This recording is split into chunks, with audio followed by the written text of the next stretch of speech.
Hi, and welcome to this episode of This Full Life, a platform dedicated to inspirational conversation, courageous individuals, and my desire to learn more about the world I live in.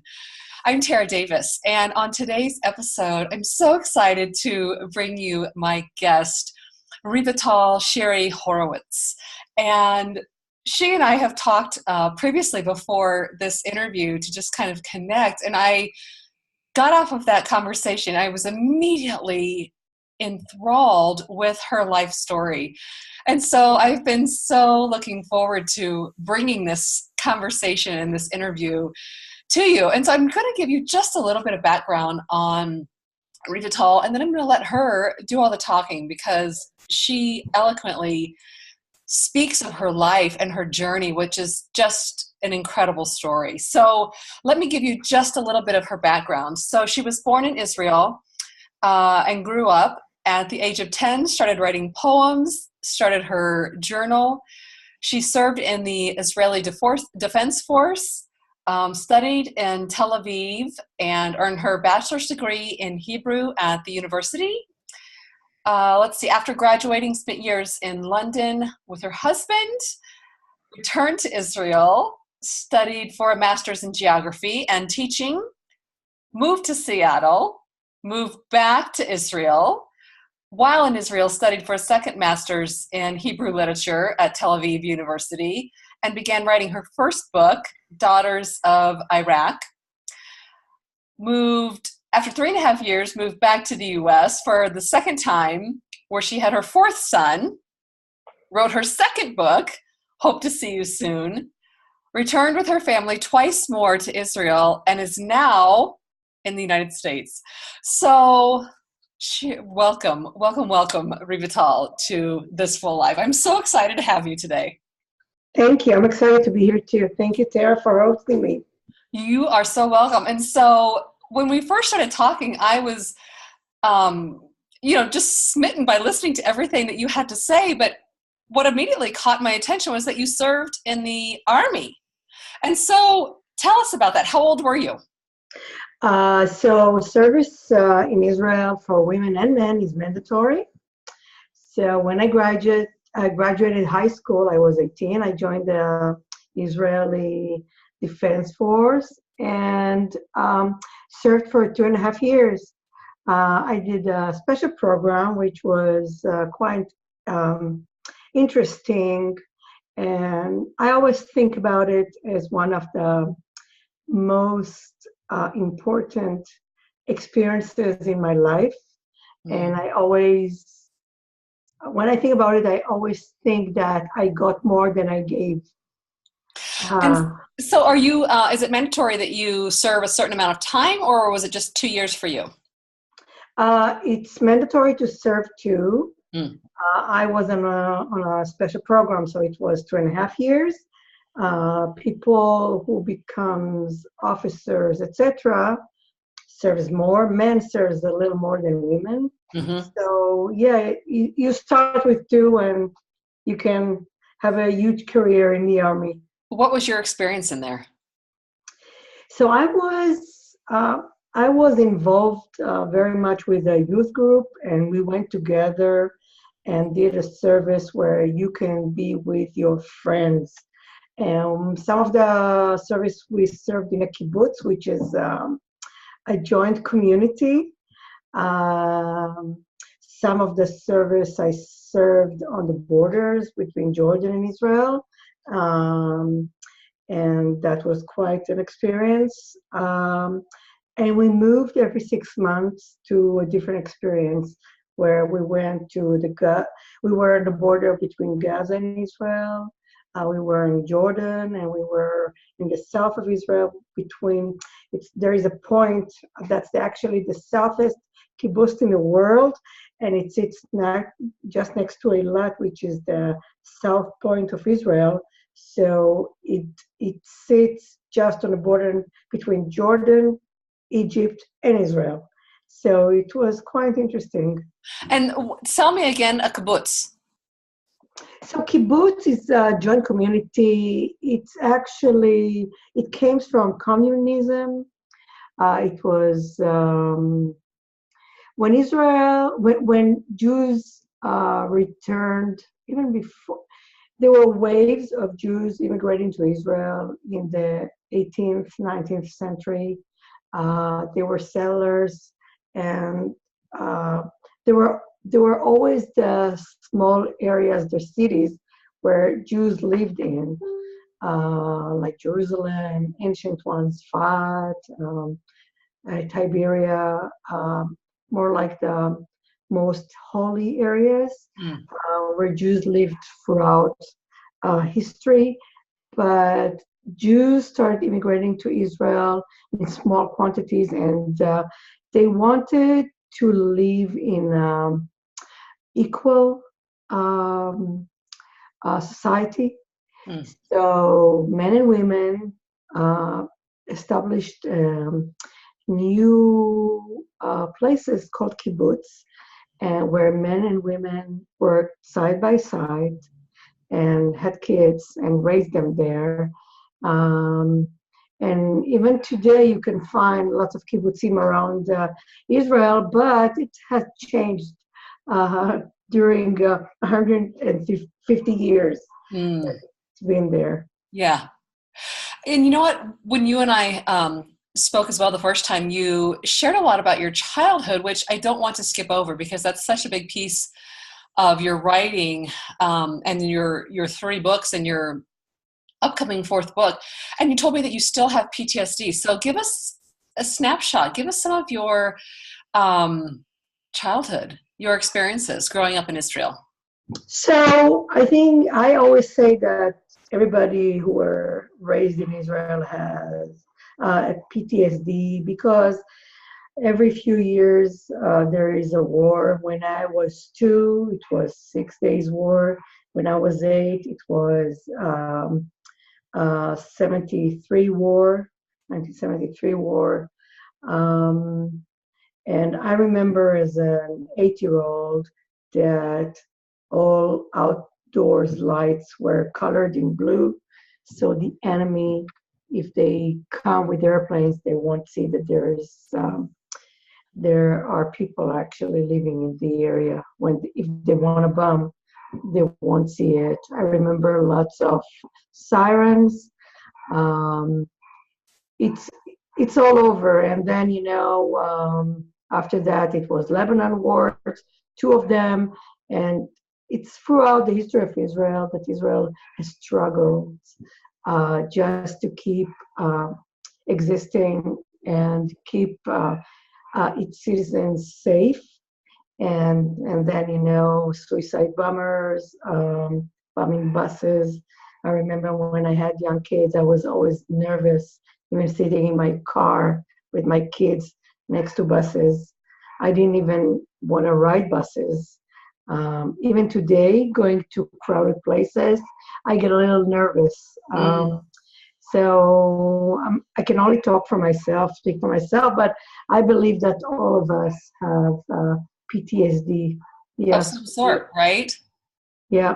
Mm. And Yeah. so as a child and during these different wars, where were you? Like literally, where were you when these bombings were going on? Were you in your home? Did you have shelters?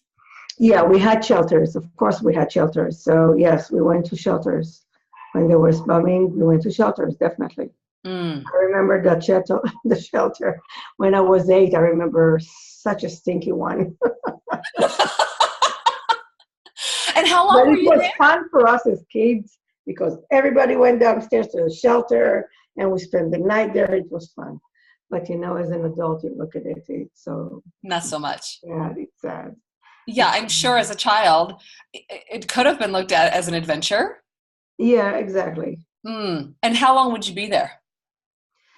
It's probably, I remember, I don't know, a few hours, and then you can go back home. Mm-hmm. Yeah. Wow. And so you joined the military. Yeah. After the military, what? Okay, so after the military, I went back to school. I went to Tel Aviv University, and indeed, I double majored in Hebrew literature and geography. I loved school so much, really enjoyed it.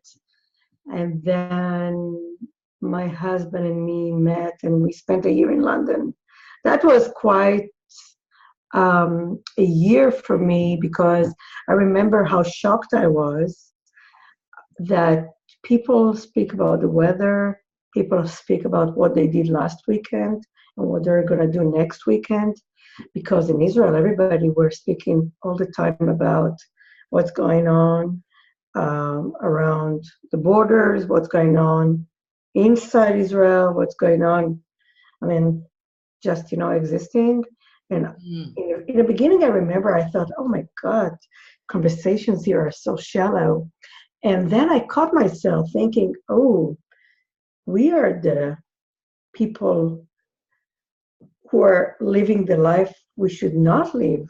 I mean, we should speak about the weather, and we should speak about having fun and not be bothered with everything around us that happens on everyday life.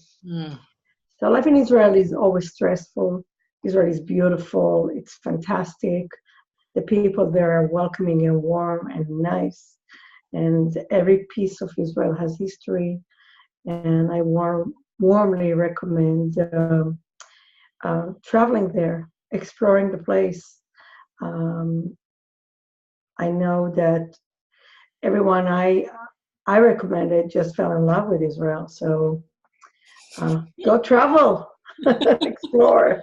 And so it's interesting that there was such a different dichotomy of life in London from your way of living in Israel. I mean, to the point of a culture shock for you.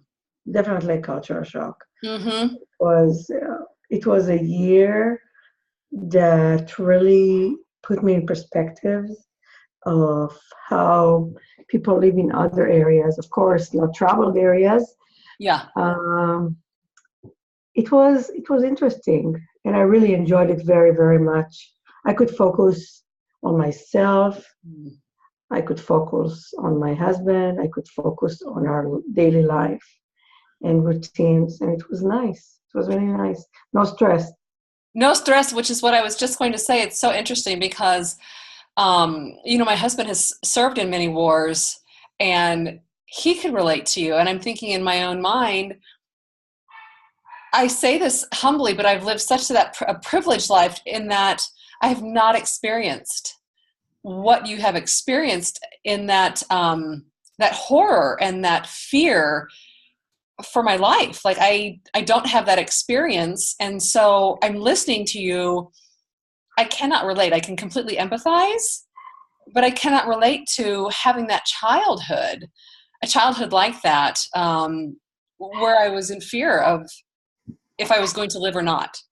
Right. I think for me, it was even harder when I became a mother, protecting my kids. It was really hard for me.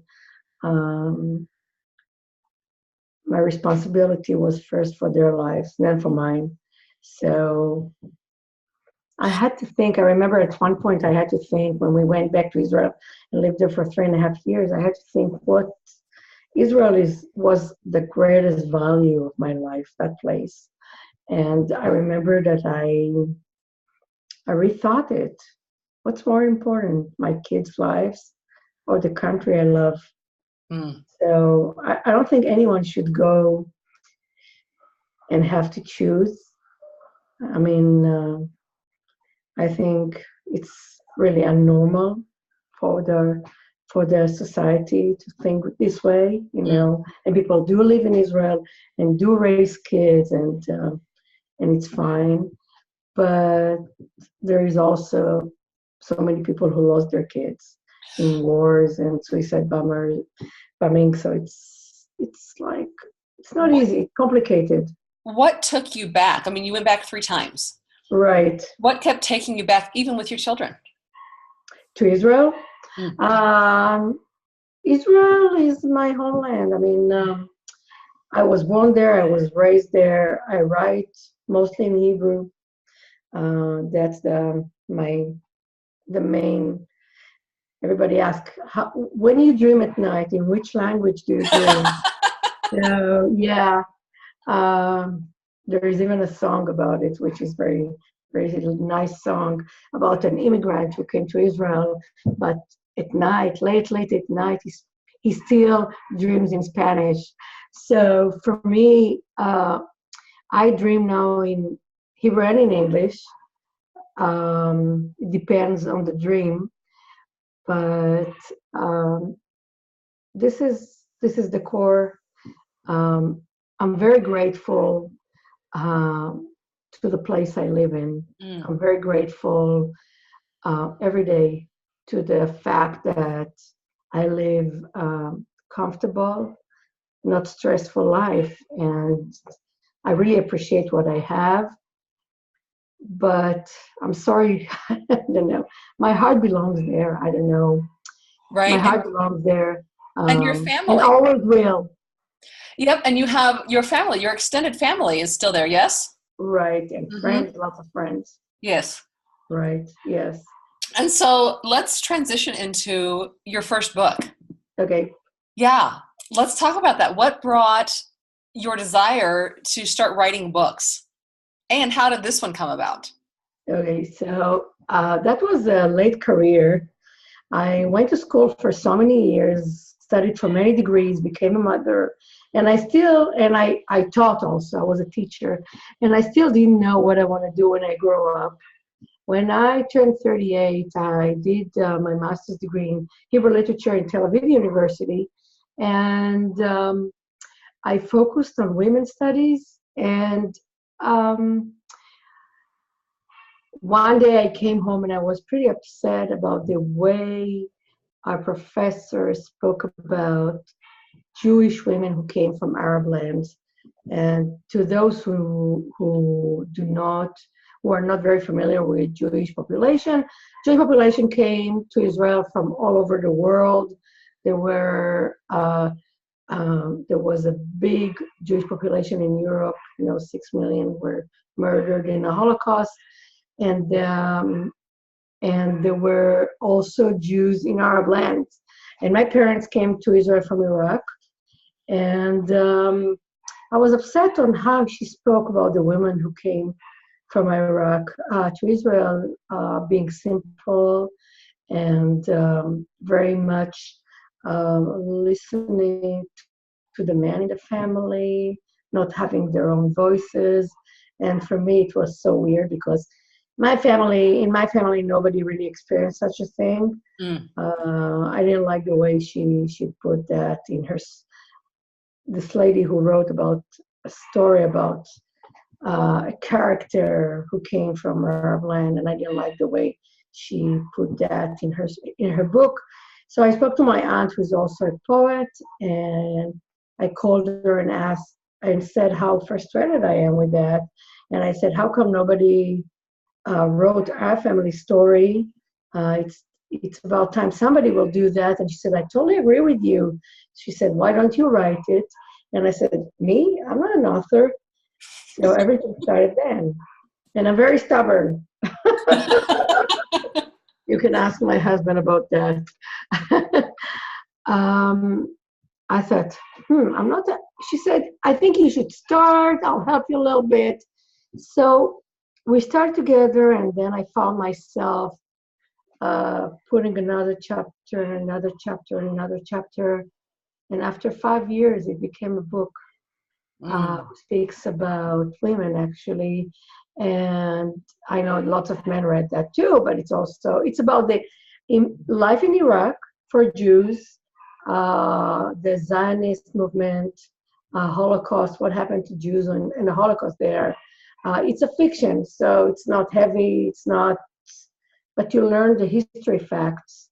After Israel was established, my grandfather, for example, who worked for the Iraqi government, was laid off from his job. All the Jews were laid off from their jobs in the government. After Israel was established, they were treated as spies. So he waited for 2 years for his turn to leave Iraq, and he moved to Israel. And Jews who moved to Israel had to leave everything behind. They couldn't sell their homes. They were not allowed to carry any jewelries, no photos, no money, a little suitcase where they checked everything, and they had just, I think, few of few clothing. That's it. Really, nothing else. Nothing else. So my family doesn't have pictures. They were able to take one picture, which is on the cover of my book, and you can see my uncle, my oldest uncle, who is now 89, and my aunt, who is 86, and my mom, who's 80. No, my aunt is 87 almost, and my mom, who's 85. So maybe one or two pictures. That's it. That's what they were able to take out. So I wanted people to learn about that and to learn about what happened in Israel, because it was a newly established country. People had to live in tents for a while. So that's the journey the Jews took when they immigrated to Israel. Even Holocaust survivors who moved to Israel, they've been through the Holocaust. Most of them lost all their families or most of their families, and they came to a newly established country to a really tough life too. I mean, money. What money did they bring with them? Who? The Holocaust survivors? Nothing. Yeah. Well, when they immigrated to Israel, they had nothing. Nothing. So Israel was established, and the economy started building, and I know there were lots of donations from Jews around the world, from America, for I think the most, who helped establish Israel and support Israel, and they are still donating to Israel lots of money. And so it leads me then, now I'm super curious because I haven't read your second book, Hope to See You Soon. And these are letters back and forth, correct? It's written in three layers. One layer is letters written between two best friends. One lives in Tel Aviv, one of them lives in Tel Aviv, the other one immigrated to Seattle, and they write each other. One layer is the story of the one who moved to Seattle, about what happens to her in Seattle, about the immigration process, about being divided between two homelands. And I'm not gonna I'm not going to spoil what happens next, but yes. So it's written in three layers, like childhood, and then a perspective of letters, and perspective of the woman who tells the story. And so I haven't even got to ask on this one, what brought you into writing this book, your second book? My second book was written because I always felt like immigrants are divided. And I did not see many books addressing that issue of being divided. I mean, even when you move to a new place and you like your life and you appreciate where you live, you still have something in your heart to the place you were born in. And for example, in the Israeli community, if somebody goes back to Israel for a visit, everybody envies them. Oh, I wish I could go there now. Oh, you're gonna eat all the great foods. Restaurants are awesome in Israel. You're gonna go to the beach. Beaches are fantastic. You're gonna see your family. You're gonna see your friends.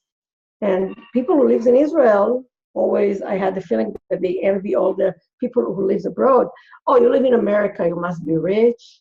You must be having the best life ever, easy life, no army service, you don't need to,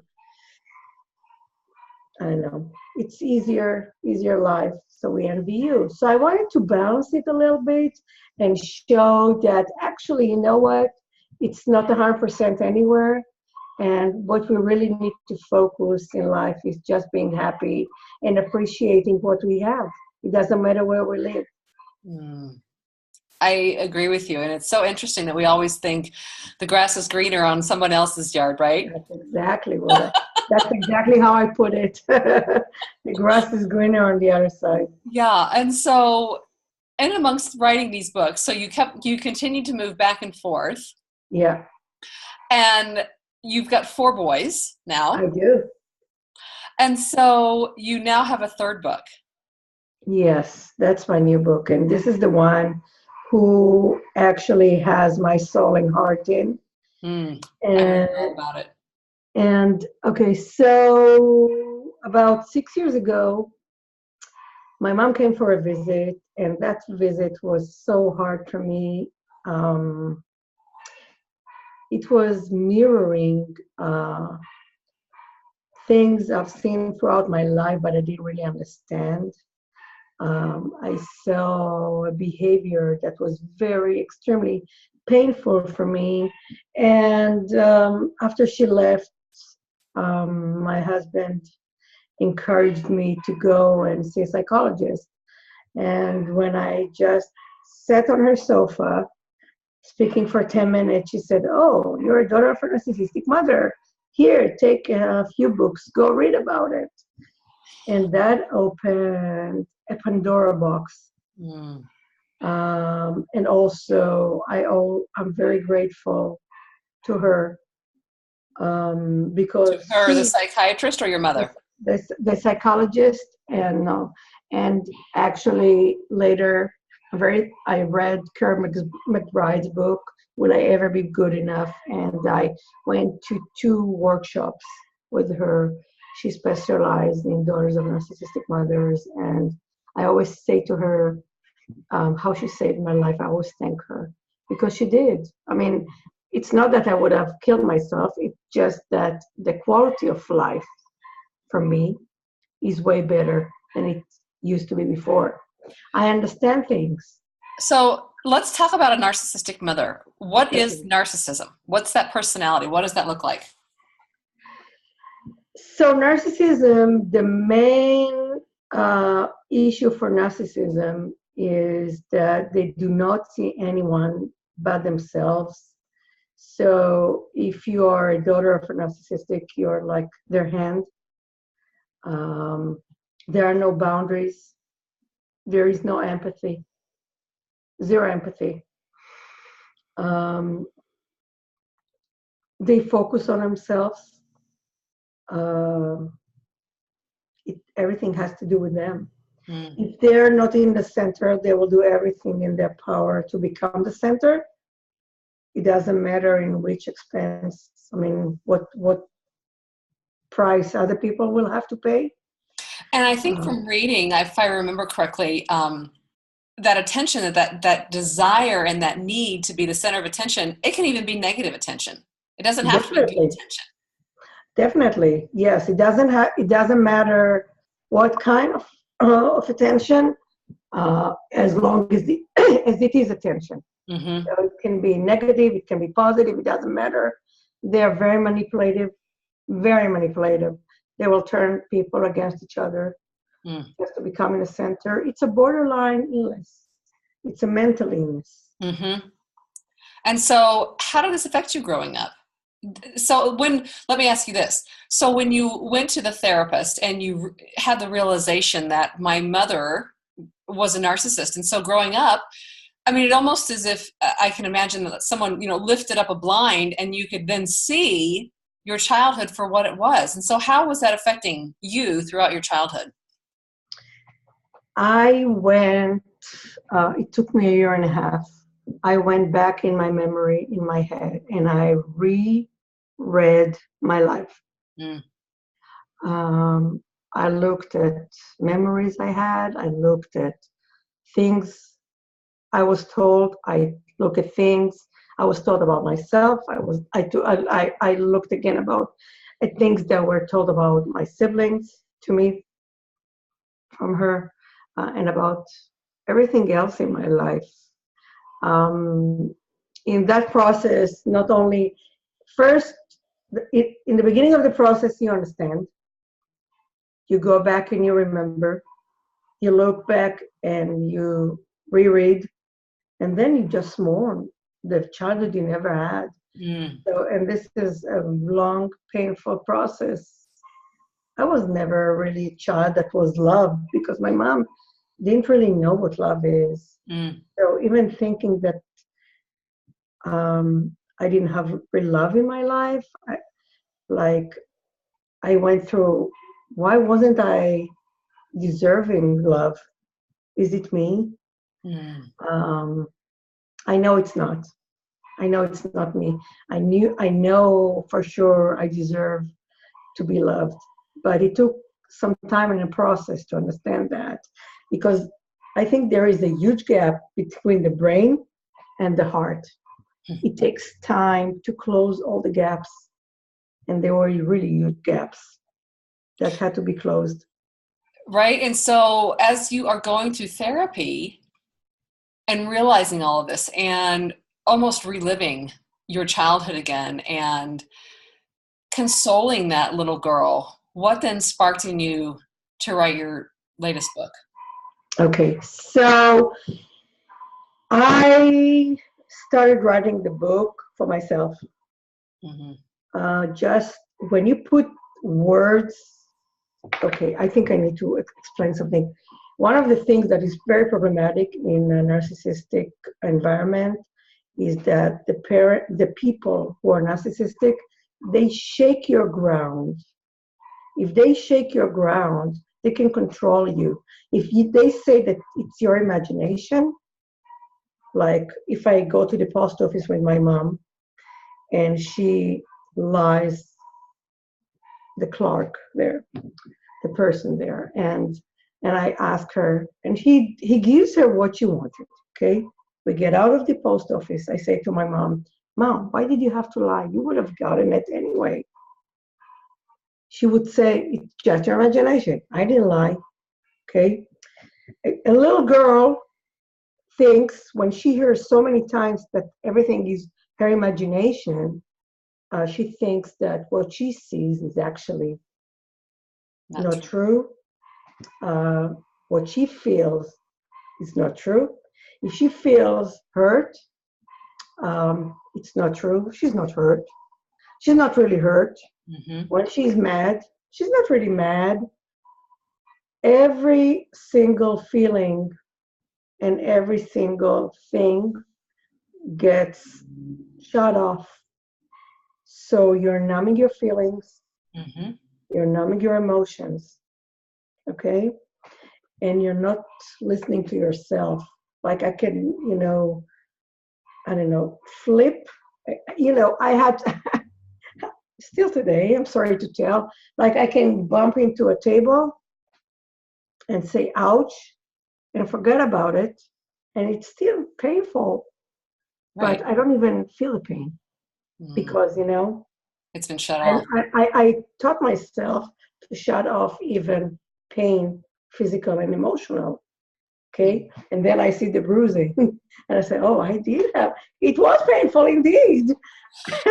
Well, and it's interesting because last week I was doing a Facebook Live challenge on communication, and part of one of the days was learning what is underneath, and anger, for instance. There's a gazillion different emotions underneath that one piece of anger that, by and large, we're not really coached and taught to feel into our feelings and feel what that is. I mean, so I'm angry. But what does that mean? Is that betrayal? Is that, I came up with so many different emotions that we're not, by and large, taught to feel or to recognize. So then we numb out with Exactly. whatever that is. Exactly. This is what I meant. Mm-hmm. So I started writing, and then very quickly I said, oh my God, I'm writing for myself to make it really real. Because if I'm writing, I'm processing. For me, writing is processing and really seeing everything in front of my eyes. Mm. But I started writing, and then I said to my husband, I think that I might write a book. And he said to me, I think it's a great idea. Why don't you do that? Why don't you do that? So I started writing, and I things just flows so quickly to the paper. It was such a quick book to write for me because I was flooded. I was so flooded. And then I said to myself, okay, so I'm writing my emotions, but I also need to explain to people what it is, what it means, how it feels. So women and men who read that and have this thing in their life will understand that they can really, there is a solution for that thing who's very painful. You can really heal yourself. But first, you have to explain what it is. Mm-hmm. And then you go through a process of healing. And then, you're good. You're okay. You're okay. There were so many moments in my life that I thought, why am I so messed up? Outside, I lived really regular lives. I'm married. I'm very optimistic. I'm not a depressed person. And I have 4 boys. And I have 2 dogs. And everything is great. And I write books. But deep in my heart, I had so many painful moments, really, really painful, that I wanted to die. I knew I wasn't going to do something about it, but I felt messed up. And I don't Interestingly, have it anymore. as as I read this book, isn't that one of the classic pieces of narcissism, is that internally and behind the closed doors, everything is completely chaotic. Yet when you open that door, there's a big smile and everything is outwardly perfect. Exactly. So, yes, what you show the world is so different what's inside closed doors. Families who have narcissistic in them, the kids are dressed nicely. They can be dressed nicely. They can have smiling faces. They'll be nice and polite. And you'll think that my mother is pretty sweet, very lively, very outgoing, but you don't see the dark sides. Mm. You just don't see them. They are hidden. Okay? Right. And so going back through history then, at what point did you realize that your mother then didn't receive what she needed as a child? Very early, when I read Kermit McBride's book, she said a few things. One of them is narcissism usually does not come out of the blue. It has the reasons for that. So my grandmother was a narcissist. Okay, she was a narcissist. I knew she was a narcissist. Everybody knew that. She was a narcissist in a different way than my mom. But she was a very manipulating person, very. And the sad thing is, I spoke to my aunt, my mom's sister, about that, and I asked her really tough questions. First of all, I asked her, did you see anything? And she said, oh, yes, we all did. And then I asked her, so why didn't you do anything about it? She said, oh, I talked to your mom about it a few times, but she never listened. Okay, so people don't do really something about it. And the third thing she said to me when I told her, yeah, I know that grandma was narcissist. I think she was worse than my mom. She said, oh no, she was a piece of cake compared to your mom. Oh my God. And I suspect my aunt is a little narcissistic too, in a different way, but she's not very empathic. So How did this affect your relationship with your hard. yeah? And how did this affect your relationship with your siblings? Because I can't imagine it probably separates you. So from very young age, I wasn't close to them. Um, I don't keep in touch with them. They don't keep in touch with me. When my book was published in the US, my brother found out that it was published. And actually, my book is published now in Israel. And I self-published it because my brother threatened the publisher to sue them for telling lies. Mm. And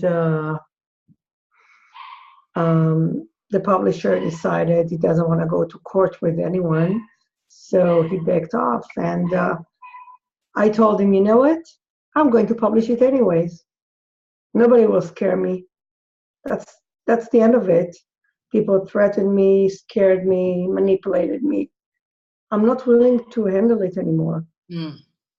It's really hard. It's really hard to be that strong person while you're being bullied, while you're being manipulated, lied to, everything. I always felt as a little kid that I'm trying to open this curtain. What is the truth? What is the truth? What is the truth? And I thought everybody is like this. I didn't understand it was me. Mm. And as a child, then you have learned, amongst everything that you learned, one of the things is that you have no trust within yourself, correct? Like you don't know how to trust yourself. You don't know how to trust yourself. You don't know how to trust your feelings. You don't know how to listen to your feelings. You don't know what your feelings are. It's a lot. Mm-hmm. You have to build that self-confidence from scratch, Yep. slowly, slowly, slowly, and become the woman I want to be, you know. Which was perfect, because that's what I was going to ask you was, and so now as an adult, now how does this affect you on an everyday basis? What do you see every day, or maybe you don't even see things every day that came from your childhood or that you just recognize from childhood? Okay, so I want to mention something as a mother. Um, as a mother, um, I always ask myself twice a day at least if I forgot anything, if I missed anything, if I didn't see anything about my kids, if I covered all their needs, if I addressed all the things they needed that day. My oldest son always laughs and said, I really overdid it. I know I overdid it. I overdid it definitely. I mean, it came to the point where I think that I didn't really teach my kids how to live their own lives without being protected. It's not healthy for adult kids. It's not healthy. They need to start from zero and find their way. And we're still, supporting, backing, helping. And I sometimes tell my husband, you know what? We should back off a little bit and let them figure it out. And sometimes he tells me that. So it's your own pendulum that you're still learning with. I am definitely. And I know I did lots of mistakes, and I know I still do mistakes every single day. Where and people say to me, how do you know you're different than your mom? Are you narcissistic? In interviews, people ask me that, and I had to take a second and think about it and tell them, narcissism, it's a chart. It's not it's not no narcissistic at all and narcissistic, fully narcissistic. Sometimes we are all a little narcissistic in some way, but it's a range. I don't think I'm really bad narcissistic because I know I'm not perfect. I know there are so many things I can do way better. And I ask myself questions all the time. Where a narcissist knows that they are the best people ever, know all the answers to all the questions. I'll give you an example, a very painful one for me. When my mother came for a visit that time, we were laying on the couches reading books next to each other, and she lifted her head suddenly from her book and she said to me, I don't think I ever hurt anyone on this planet, ever. And really, I choked. I mean, who would say something like this? We all know that we make mistakes. Right. We all know that we hurt people, especially the one we loved and we love. It's mandatory. We're human. It's okay. It's our learning process. It's a learning process, but we're not God. We're not narcissistic, right? We're doing our best. We can only do our best. That's it. Be good enough, I think. What a journey for you. Yeah. Wow. And so, if I'm correct, you had said in our last conversation that are you already on book 4, or it's just a thought process? I wrote a few chapters. So I'm still thinking about it, and I started writing. It's a Holocaust survivors book based on my uncle's story that I Mm. started writing. And Because there are very few survivors left. now, yes, definitely. This one, my uncle is still alive. He's 85. He's deaf.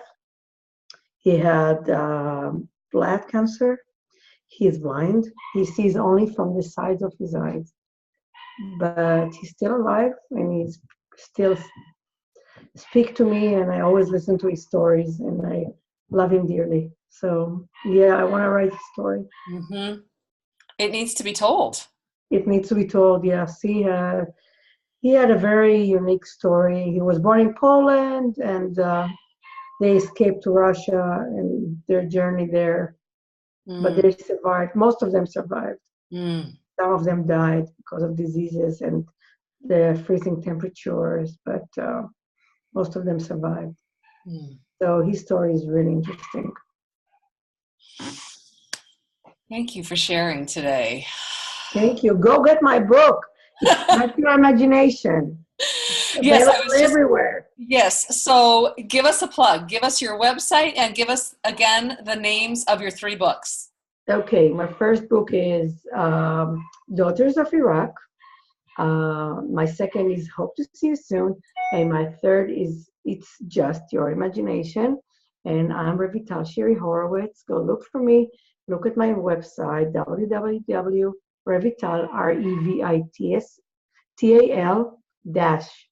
revital-sh.com. Thank you, Tara. I really Thank appreciate that. you. And so we can also find your books. Well, I know we can find your last one on Amazon. I think your other 2 are on Amazon as well. Yes, they are. Yes. So all 3 are on Amazon. All 3 are there. And I would love to hear back from all my readers. I always write my readers. When they write me, I always write back. So please write me. Mm. Thank you so much for Thank you. chatting with me today. Thank you, Tara. See you. See you.